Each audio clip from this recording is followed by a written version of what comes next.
Profesor Hamka atau Buya Hamka dalam bukunya yang berjudul Sejarah Umat Islam menuliskan, sebelum bangsa Persia ditaklukkan oleh kaum muslimin, mereka adalah bangsa yang besar. Namun setelah ditaklukkan, keadaan menjadi terbalik. Dan ini menimbulkan kebencian bagi sebagian orang-orang Persia terhadap Islam, khususnya terhadap Umar bin Khattab yang di masa kepemimpinan kaum muslimin bisa menaklukkan Persia.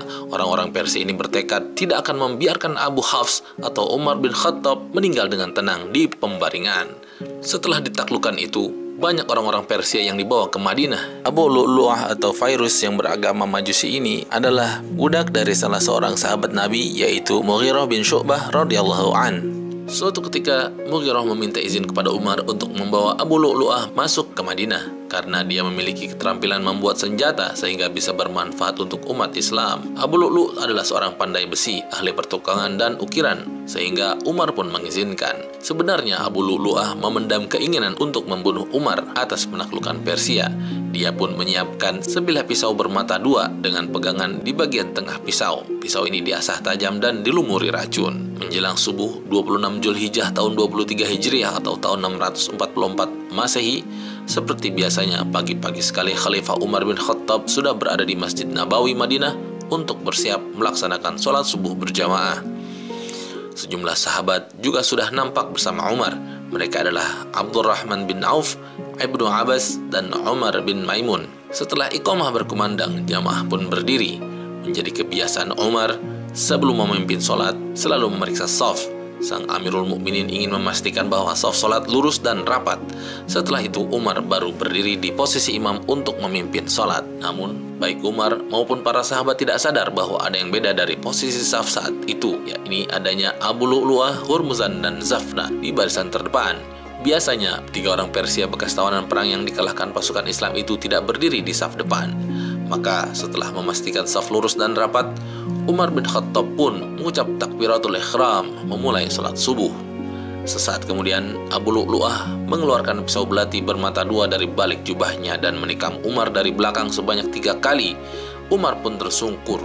Dikutip dari buku Khalifah Abu Bakar, Umar, Utsman, Ali, karya Abdul Latif Thalib, Abu Lu'lu'ah kemudian menikam bagian perut Umar sebanyak 3 kali, sehingga total ada 6 kali tusukan. Kejadian itu berlangsung sangat cepat saat Umar dan para sahabat sedang sholat, sehingga tidak ada yang sempat menghalangi. "Anjing ini menikam saya!" teriak Umar. Abu Lu'lu'ah kemudian lari menerobos jamaah sambil mengayunkan pisau belati bermata dua tersebut. Akibatnya, pagi itu 7 orang jamaah meninggal dunia dan 13 lainnya mengalami cedera.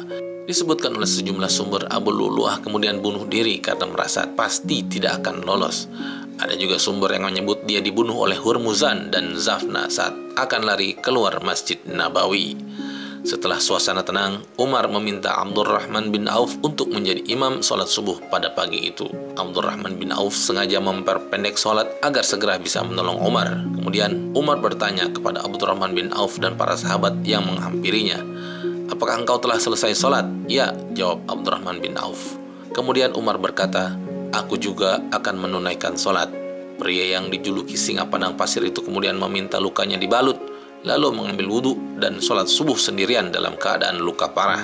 Selesai sholat subuh, Umar kemudian dibawa ke rumahnya. Ia lalu bertanya, "Siapa pembunuhku?" "Fairuz," jawab orang-orang. "Segala puji bagi Allah bahwa aku tidak dibunuh oleh seorang muslim," jawab Umar kembali. Para sahabat memanggilkan tabib untuk mengobati Umar. Mulanya kaum muslimin sedikit terhibur karena mereka mengira Umar akan pulih. Namun saat tabib yang memeriksanya memberikan minuman hangat berupa campuran kurma dan susu yang diberikan kepada khalifah, minuman itu keluar dari luka-lukanya.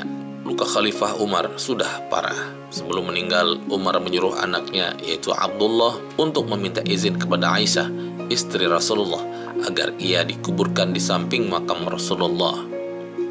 "Aku mempunyai pikiran untuk mencadangkan tempat ini bagi diriku, tapi hari ini aku mengizinkan Umar didahulukan daripadaku," ucap Aisyah. Setelah mendapat jawaban dari Aisyah, Abdullah buru-buru kembali menemui ayahnya. Kemudian Umar pun bertanya, "Berita apa yang kau bawa kepadaku, wahai anakku?" Abdullah pun menjawab, "Yang diharapkan memberikan kepuasan kepadamu, wahai ayahku." Umar kembali berkata, "Itu adalah keinginanku yang paling besar." Pada tanggal 26 Zulhijjah tahun 23 Hijriah atau 3 November 644, Khalifah Umar bin Khattab sahabat Rasulullah yang semula amat keras menentang Islam dan berbalik menjadi pembela Islam yang gigih itu akhirnya meninggal dunia. Syibli Nu'mani menerangkan pemakaman Umar dilakukan oleh Syuhaib bin Sinan, Ali bin Abi Thalib, Uthman bin Affan, Talhah bin Ubaidillah, Sa'ad bin Abi Waqqas, dan Abdurrahman bin Auf yang menurunkan jenazah sang khalifah ke liang lahat, dan sang cahaya yang menyinari dunia itu tersembunyi dalam bumi untuk selama-lamanya, tulis Nu'mani. Sang Amirul Mukminin atas permintaannya dan izin Aisyah akhirnya dimakamkan di samping makam Rasulullah SAW dan Abu Bakar Asy-Siddiq. Demikian tadi liputan sejarah detik-detik syahidnya Khalifah Umar bin Khattab. Kita ketemu di ulasan sejarah yang akan datang. Jangan lupa klik subscribe, like, dan share channel YouTube dan Bagus TV. Terima kasih atas perhatiannya. Assalamualaikum warahmatullahi wabarakatuh.